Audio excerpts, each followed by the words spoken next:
Hi, I'm Jake. I make RPG supplements and videos about Pathfinder 2, or Pfftoo. I love Pfftoo. And we are not done with Tian Xia. Yes, War of Immortals is right around the corner, and I am very excited about it, including, especially, the Seneschal, which is a new class archetype for the Witch. Can't swear yet, it's been under a minute.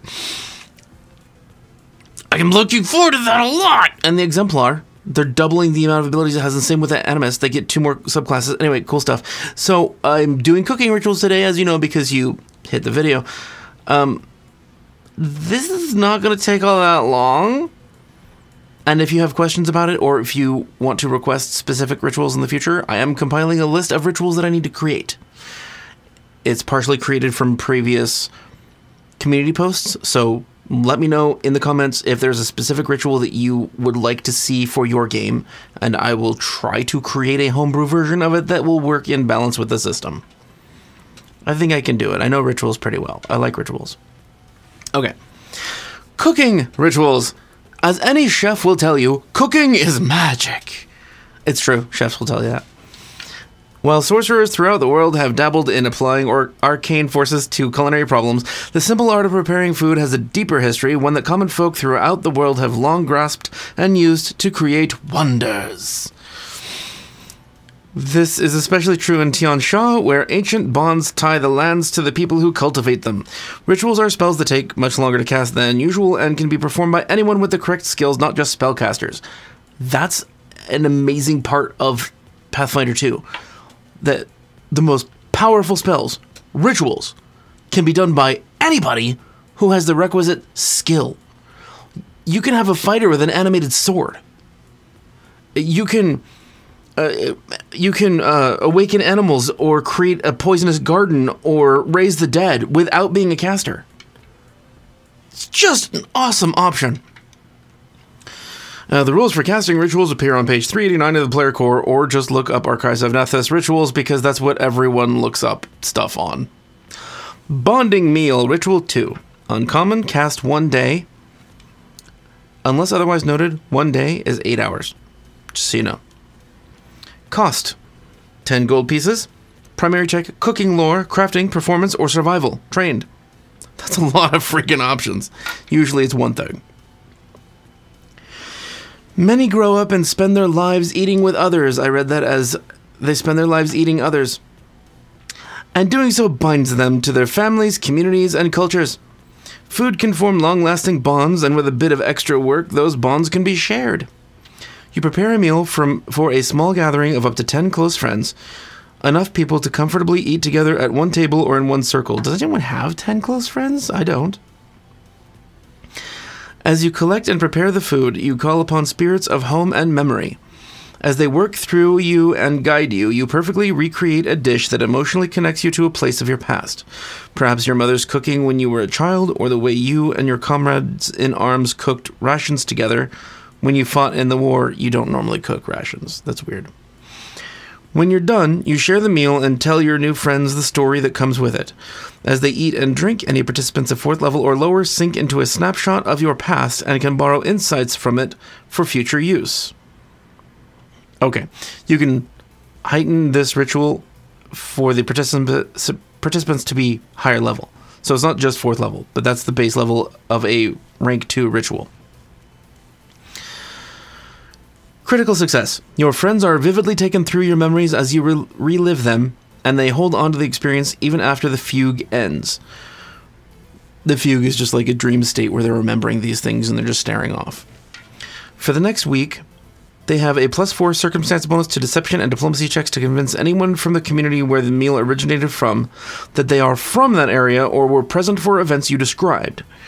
Even after the raw magic infusing the memories fade, the memories don't, and your friends will be able to make the dish just as well as you can. Chances are they like it just as much as you did. Success. As critical success, except your friends get a +2 circumstance bonus to deception and diplomacy checks instead. They also can't make the meal themselves, but probably look forward to tasting it the way you make it if you ever offer to cook it again. So for the most part, this is just like a story-based thing. It's fun for that reason, but instead of a ritual that grants immortality, this one kind of just Makes you feel like you've been there before. Failure. Your friends see the vision as planned, but the magic doesn't quite take as success, but no one receives any bonus. The real treasure will have to be the friends you fed along the way. I love how cheesy Paizo is. I mean that, seriously. It's fun. Critical failure. Your friends see the vision as planned, and the magic takes hold, but it goes wrong. Like a bad case of indigestion. Indigestion memories. The memories are scattered around the rest of their psyches, and it takes a week to settle down properly. They confuse parts of your past for theirs, and they take a -2 circumstance bonus to deception and diplomacy checks for the next week against anyone from your old community, as they confidently apply the wrong expectations from their lives across the one you were trying to introduce them to. I don't really see much of a point mechanically to doing this ritual, because it costs money. Alright, so heightened to 4th rank, participants up to 8th level can gain the benefits and the cost is 40 gold.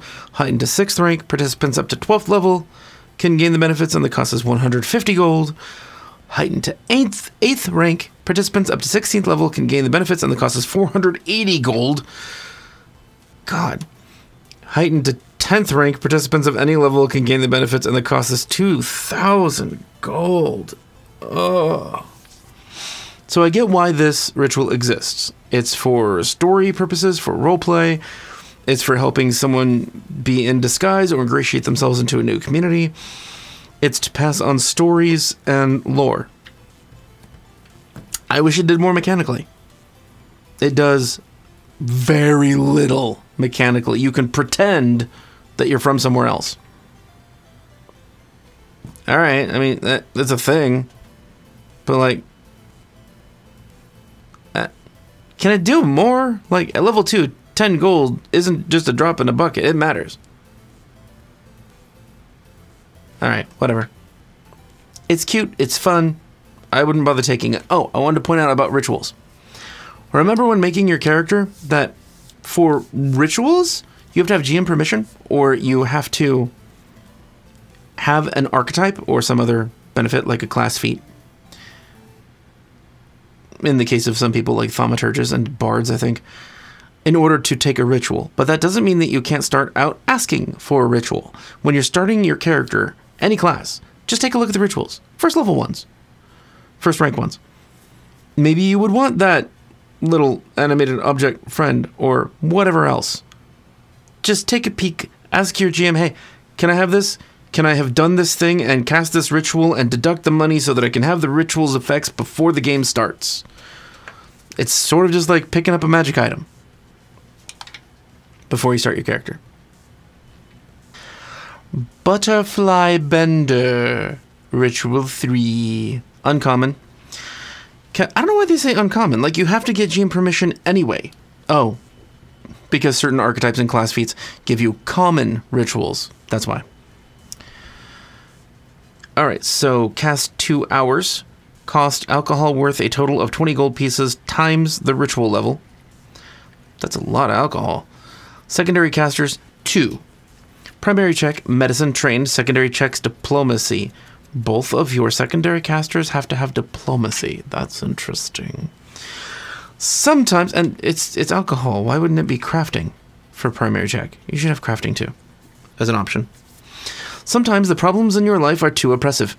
Sometimes you have a case you need to crack and you have no idea where to start because your GM fell down on giving you details. Or you sucked at all your rolls. I'm not sure. When you've exhausted all options and willpower, you might as well just get drunk and call it a night. That's what I would do. The Butterfly Bender is a ritual to kill 2 birds with 1 stone. Get drunk and lose all your money. By twisting fate around a session of hard drinking, you and a small party, no more than 5 people, suspend judgment, memory, and even consciousness. As you all hurl yourselves into the arms of destiny and politely ask for a favor. You all get blackout drunk, and, if all goes according to plan, you'll wake up with some progress upon a quest you've all undertaken. Hopefully without too much collateral damage. I love this ritual, because it's goofy as shit. The participants of the ritual wake up the next day with some of the following determined by the results of the ritual. Any options that aren't chosen are temporarily lost to you. Okay, so I'm going to read the success rates first before I tell you the things you could get. So critical success, pick 2 options from the above list. The GM then gives you a bonus 3rd option of their choice. Success, pick 2 options from the above list. Failure, pick 1 option from the above list. Critical failure, pick 2 options from the above list. The GM gives you one of them. You still get something. Kind of cool. Like, even if you critically fail, you get something for all your money. It's a lot of money. All right. So your options, there are 5 of them. So let's say it's a critical success. We pick 2 options and the GM gives you a 3rd. The first option, your dignity. I think no matter what, you're losing your dignity. Next option, a common item that has the consumable trait of a level no higher than that of the ritual, which might be useful for an upcoming challenge. If lost, you misplace all of your currently carried items, including keys to where your equipment might be stored. The fuck? With a modicum of effort, you recover your items within 1 day. Okay.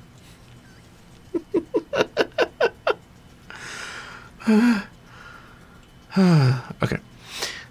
3rd option, a new friend or connection, as though you'd succeeded at a diplomacy check to make an impression with a relevant NPC up to the ritual's level. If this is one of the things lost, an existing friend refuses to speak to you for a day. Ah, I see. Okay, so for the first one, a common item, this is if you gain it, a common item that has the consumable trait of a level no higher than that of the ritual, which might be useful for an upcoming challenge. If you lose this one, so you don't pick this option, you misplace all your currently carried items, including keys to where your equipment might be stored. You can recover your items within a day. Okay, that's funny. 4th option, you gain a useful piece of information as though you succeeded at a diplomacy check to gather information. If you don't choose this option, so it is lost, you take a -4 status penalty to your next check to recall knowledge. This is so interesting. Last option, number 5. A convenient opportunity of the GM's choice. If there's no immediately relevant opportunity, you find an opportunity to earn income at the ritual's level +1. If you don't choose this, so you lose it, the result of your next attempt to earn income is 1 degree of success worse. Okay. Anyway, this is fun. This is not just fun, entertaining, like, roleplay, but it's actually functionally useful, too. And this is great even if, like, you don't need the extra clues, because you still get more stuff from the story you're trying to complete. And no matter what, this is just an excuse to have fun. Like, if you're not really sure what to do, if you don't know if you want to go over to the empty church where there might be a fight waiting for you, or explore the graveyard where you can uncover some new secrets, or just leave town because you don't care about the adventure anymore, just do this instead. Because it's random and fun shit can happen.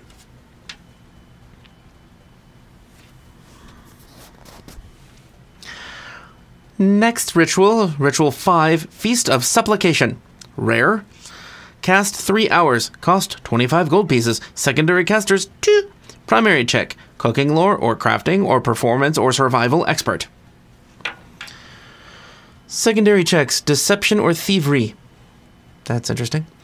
When mortals attempt to sway gods, spirits, and other beings of great spiritual power to take sides in mortal affairs, those powers demand to be impressed. And what better way to impress than a cook-off? Yeah! That's my kind of competition, I can do that. This old ritual has roots in the spirit-adjudicated village festival contests of rural Tian Xia. This is totally Spirited Away. I mean, I guess there weren't cooking contests, it was just a bunch of food. 2 or more rival parties must participate, performing the ritual simultaneously as assistants gather and prepare ingredients, while each team's head chef does their best to create the ultimate dish to satisfy their patron's palate. Cheering bystanders are usually involved. While the primary caster, the chef, is always busy with cooking, it's very normal for the secondary caster assistants to spend most of their time interfering with the other teams and slowing them down. Deception or thievery. Haha, stole all your knives. Wow, that would be fucked up. Like, as a cook, that's an invitation for murder. You might say a recipe for murder. Critical success. You've truly blown your patron away with the competition and the meal you've expertly crafted. The supernatural patrons you sought to impress grant a request as if you'd received a critical success to make a request of them, even if they're indifferent or unfriendly to you. If there's some argument or confusion on what request should be granted, the patrons grant the request of the team that achieved the highest overall result. At the GM's discretion, the attitude of any patrons pleased by the ritual can permanently increase toward all participants in the ritual. That makes sense.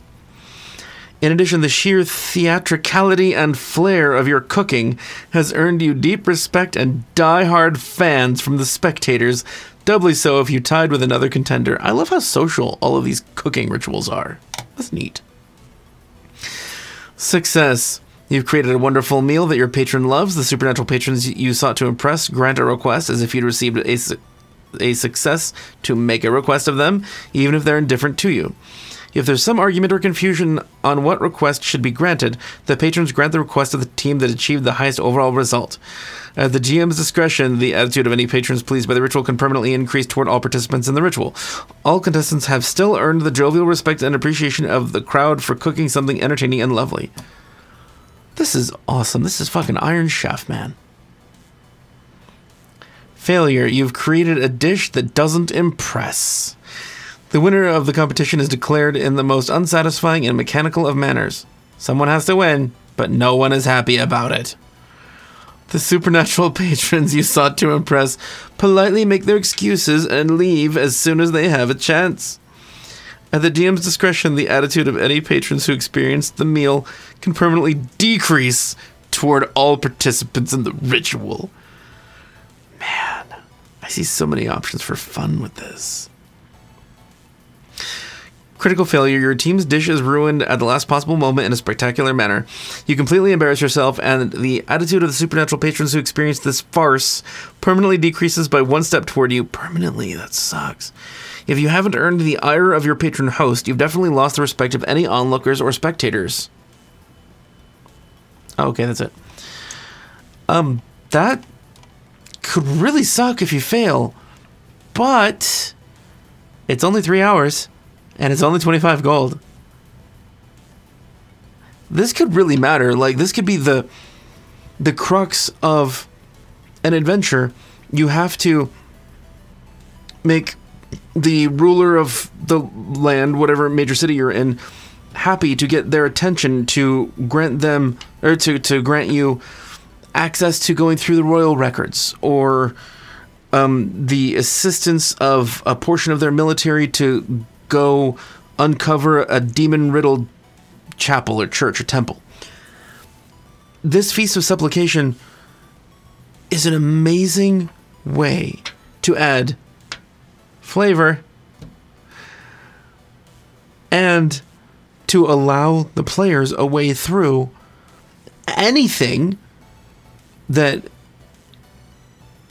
they can think of. Like, you're getting the assistance of just about anything. Not just people, but spirits, gods. You could be at a complete loss for what to do in an adventure and perform both the Feast of Supplication and the Butterfly Bender, and you get a bunch of information and a favor from guardian spirits on high. It's just neat. It's great. That is all I have for you for today. Thank you again for being here. Remember to mention any rituals that you would like to see in the comments. If you're a patron, thank you for being here every day. I am grateful for you guys a lot. And I'm glad that I get to talk with so many of you in Discord. It's fun. If anybody watching would like to go to Discord or Patreon, the description has the links for both. Every month, the patrons all enter a drawing to win something from us. It's usually dice or dice bag or really big freaking D20. Really big freaking D20. This one's liquid filled. It sparkles.